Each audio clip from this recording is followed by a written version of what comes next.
Authorities in El Salvador have been conducting a massive security operation as part of a crackdown on gangs in the country. Thousands of troops and police officers have been deployed to the province of Cabanas, where the government says members of two gangs are hiding out. The Barrio 18 and MS-13 gangs control much of the country and a substantial part of its basic economic activity. El Salvador's government has detained over 70,000 people since declaring a state of emergency a year and a half ago. That has seen the country suspend some constitutional rights and set up courts for mass trials. We can speak about the situation in El Salvador with Dr. Christine Wade. She's a specialist in international and comparative politics of Latin America and has focused much of her work on El Salvador.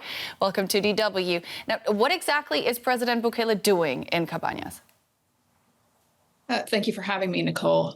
At present, President Bukele says that they've erected what he refers to as a security fence around the department of Cabanas, which is constituted of about 8,000 troops in total, 7,000 of those military and about 1,000 police officers, as they are roaming the streets of the various cities and cantons trying to root out gang members.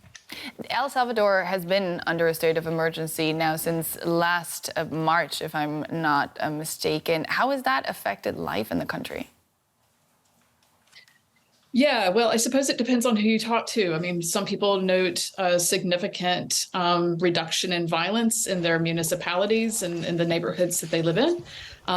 For other people who have been caught up in the dragnet or have loved ones who've been caught up in the dragnet, or people who oppose Bukele's policies, it's been quite a different story. Bukele likes to present himself not only inside the country, but especially on the international stage as a young disruptor, but really looking at the details of how he governs. He is a modern autocrat. He's intimidating the press, purging judges, shrinking parliament, and still he seems to be incredibly popular. Do people not mind the crumbling of democracy as long as the gangs are off the streets? Yeah, I think this is really a challenge for those of us who are analysts looking at Salvadoran politics, because, of course, the deterioration of the rule of law is incredibly disturbing. The backsliding of democracy is incredibly problematic. But I think one of the keys to understanding his incredible approval rating is understanding the continuum of violence in El Salvador and really talking about a population that feels that they've been plagued by gang violence for the past 2 decades. And this also on the heels of an incredibly violent civil war in the 1980s as well. Now, the democratic backsliding comes with some sort of a more stable security situation. But the fact that he's chipping away at democratic institutions and all that, how dangerous is that for the development of El Salvador?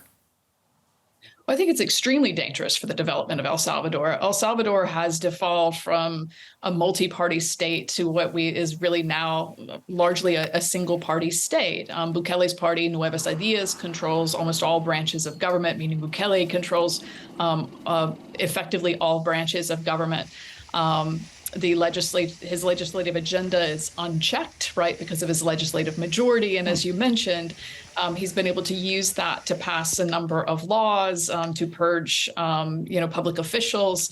And this is a really dangerous precedent for El Salvador's democracy. The insecurity in the country has driven millions out of El Salvador seeking a safer haven north. Has Bukele's hard hand against the gangs done anything to stop this exodus?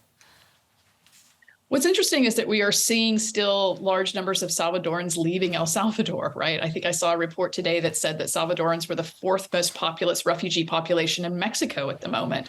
And so we know that people are still coming or still leaving El Salvador, really for Mexico and for the United States, despite his much touted successes under his state of exception.